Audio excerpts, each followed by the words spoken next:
Hey, what's up guys, myself, and welcome to another PC build using the RX 9070, the normal one, with a budget of 1,100 bucks. And okay, here's the thing. I'm just gonna mention this because I feel like it's about time. There's a lot of things I want to talk about, and one of them is, well, I will still continue to make PC build videos because that's the main thing of getting views anyways for my channel.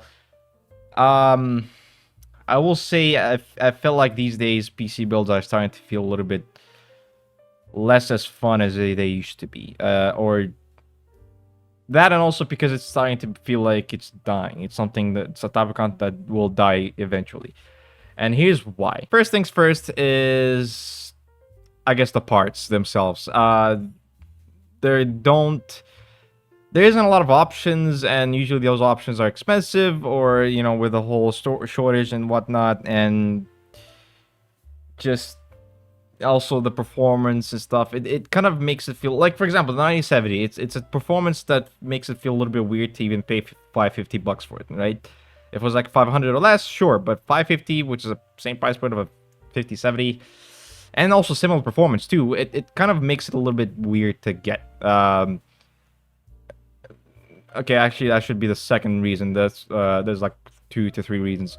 The second reason is that some of the parts are usually similar performance to the other ones, with sometimes even a similar price point, or more expensive and less performance. It kind of makes it feel a little bit weird to even think what to get. I mean, great example, 9070 and the 5070. The RX 9070 and the 5070 has the same performance. The only difference really is that, with a couple things here and there, and also that the fact that 16 gigs for the 9070, the RTX 5070 is 12 gigs.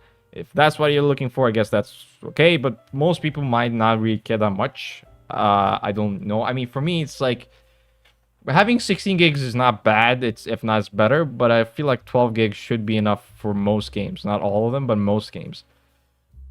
So, there's that part. And then the third reason is,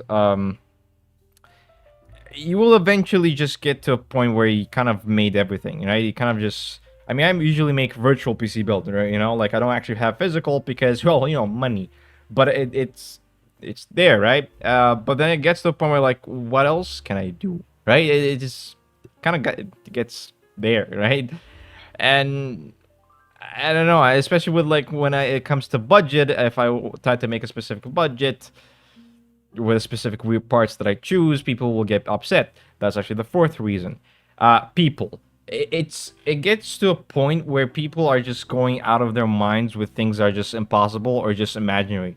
So whenever I build a PC build with this specific parts, people just get too upset and just bring up something that's just absurd. A great example is every single time they mention used parts. Not everyone can build things with used parts. Not everyone can have an easy way of getting a good used part. Sometimes they get really bad ones. So the reason why I generally don't like when people mention things in the comments when it comes to, like, what they could or the things that they could change is the fact that they mention it in a very aggressive and stupid way. People have been nonsensically mentioning a couple of things in the comments that makes it feel a little bit nonsensical, right? It has no sense to it. Like, the last PC build also had a couple of comments that really made me feel like, what's the point of writing that? The whole power supply stuff, I get it. Better to get a better power supply, but when you're in a budget, you rather spend less. And also, I didn't really add a bad power supply. I added a good enough power supply that would run the thing. And, like I said, you could just change the power supply whenever you want anyways. Or just get a good power supply with a build I built. Literally just change that. And then, it comes to, like, someone who mentioned the motherboard, is something stupid about the motherboard and whatnot. It kind of makes it feel like people are building PC builds in a way that's just stupid. Which comes to this PC build. Everything on this PC build, I built it exactly how people mention, while also making it reasonably priced. And if anyone is gonna comment at all, any type of comment, you're just talking about yourself. Just so you know. So this is the PC build I'm building. There's a couple of things here that I made just because I thought was better, and just because that's how I do made it look like anyways. So it's a good PC build in terms of look and performance. It is what it is, and it's a PC build that if anyone comment anything bad about it, it's your build, not mine. I made it in your image, not mine. So there's that, and that's the reason I guess why I'm kind of getting tired of a couple of things. It's like this PC build, or just in general making PC builds video.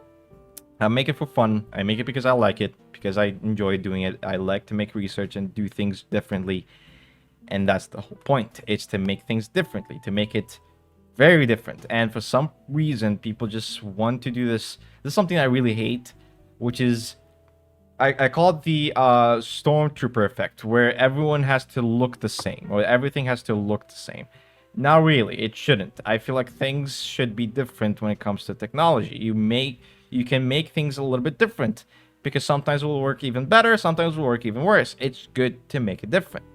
And the price point is out of the question. We shouldn't even think about the price point. That's the reason why I would prefer to make PC builds at a very different type of price point, rather than being on those 1,000, 1,200 bucks price points. But, you know, look, especially when I made the $2,000 PC build, no one even cared watching that. That, and also because I get it. Not a lot of people have the money to spend that much. Heck, even I don't have that much. So it's understandable. I get it. But I don't like when people just, you know, mention a couple of crazy stuff on a specific price point. So this is a 10 minutes. I'm sorry. I kind of just wanted to talk about this because it's kind of stupid. But yeah, without wasting time, let's get right to the PC build, shall we? Starting off with the processor. And the processor of choice is the AMD Ryzen 5 7600. It's a 6-core processor. It is fast, or fast enough. There's other options, in my opinion, that I could have went with better than this, especially for the price point.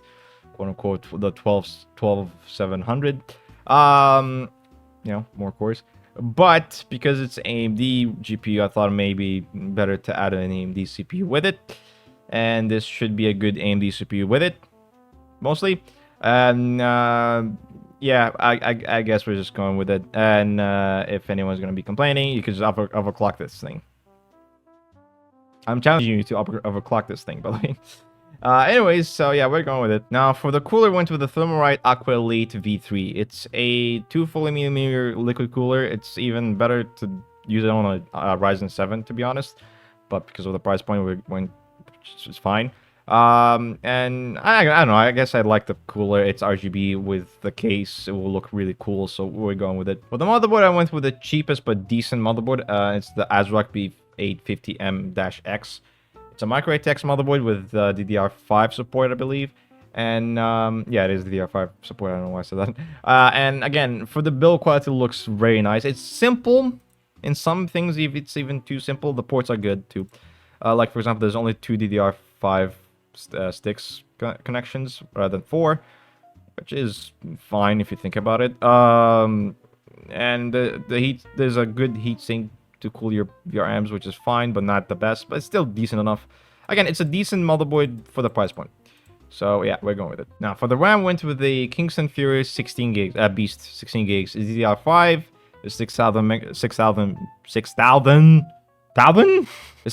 megahertz RAM, and it's L30, and in general, it's just, you know, black and good, decent RAM sticks. We're going with it. For the storage, we went with the Timetech Pinnacle SD1-Index. It's 1 terabytes. It's Gen 4 SSD. It's fast. I'm going with this one because it's the cheapest good one. I'm kind of surprised that the price point is that cheap, to be honest. So we're going with it. Now, for the GPU, we went with the Gigabyte Gaming OC RX 9070. Again, it's a 16 gigs of very good power performing GPU. This is the overclocked version. I would, you know, again, there's no price point for this, really actual price point. I recommend this, or I recommend an RX 9070 that's not overclocked for 550. Add in your PC build, and boom. This is just an example, so this is not the actual thing, but just, you know, that's the GPU we're going with it. Kind of. For the power supply, I went with a slightly more expensive, but exactly what you guys asked for. ADATA XPG core reactor to 650 watts gold power supply. It's fully modular. is fully modular, and it's 650 watts, which is pretty much enough to power this whole PC build. You know, it is exactly what you guys asked for. I don't know what else I can do, really. Again, it's fully modular, so that would be nice for you to cable manage. So yeah, we're going with it. Now for the case, I went with a case that looks nice, and you know, it would be good for this PC build in general. And I went with the DIY PC ARGB-N1. It's a micro ATX case. It's one of those side fan type of with those cases that looks. It's one of those cases. You know, people like these type of cases because of their looks. And these days, people don't really think about what functions. They care about what looks. Yeah, you know, I prefer to go with a mesh simple case, but people prefer looks, so I went with this one. It is good. In general, I'm not saying it's not good. It's good, especially for the looks, and because there's a good cooling solution in this one. With especially since you're also adding a liquid cooler for your CPU. It does a job. It does a job. So that's why we're going with it. Now, the total price point for this whole PC build is of 1,157. So a little bit more expensive than usual. But again, it is a reasonable price point for this PC build. You get a 16 gigs of a GPU, a decent processor, just overall really decent computer, and I believe you can upgrade to Ryzen 7, but I have to check if the power supply 650 watts would perform well with the Ryzen 7. But other than that, for the price point, you get a really good PC build in general that looks good and that performs really well. What else can I ask? Yeah, we're going with it. So that is it for today's PC build. Again, if you guys have any comments or any opinion, comment down below, share your thoughts. Just be a little bit more friendly. Just tell me a couple things you would have changed, at least on your own view, without being a little bit of a downer. Comment down below. It's fine. Do it. Give a like. Remember to give a like. Subscribe today for more content. Share this video. Share this video to your friends, to your family, to your pets, to anyone that exists, even a ghost. Before I ended, again, like I said, I prefer to build PC builds in my image. If not, I would prefer to have build it with a Intel Core i7 and 32 gigs of DDR4 because it would just do well. If anyone's gonna be commenting a couple of things like, well, this CPU supports for PCIe 5, or I prefer to go with a different type of power supply, which what else can you go with? Or something like that.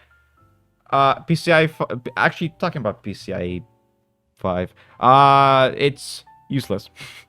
The GPU performance is not even enough to push to that extent. So even if it supports, it doesn't mean it will give an improvement. If not, it's like 1 frame or 2-3 frames of a difference, which is just no. I'm gonna stick with the PCIe 4 because it's cheaper and it performs almost the same. So no, stop with that. It's really stupid.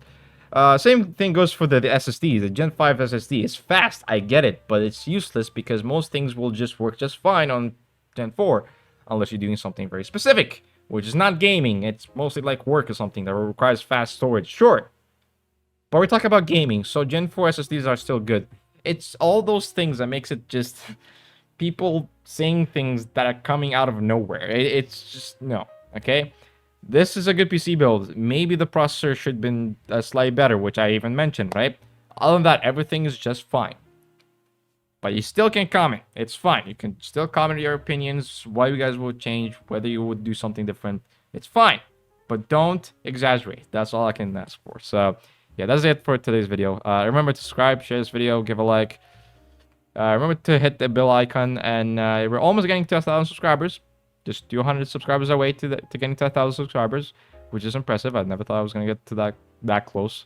Yeah, so thank you guys so much for watching. Also, I want to mention why that I'm sorry for not releasing anything. I've been busy and depressed and worried about a couple of things I've been trying to do. So that's why I haven't been able to post anything, especially since in this time it's easier to make videos, but stressful times. But I'm gonna post this video, don't worry. So yeah, that's it for today's video. Thank you guys so much for watching. Hope you guys enjoyed it. Hope you guys liked it. Comment below, share this video, hit the bell icon, and remember to subscribe and share. And I'll see you guys in the next video. Peace.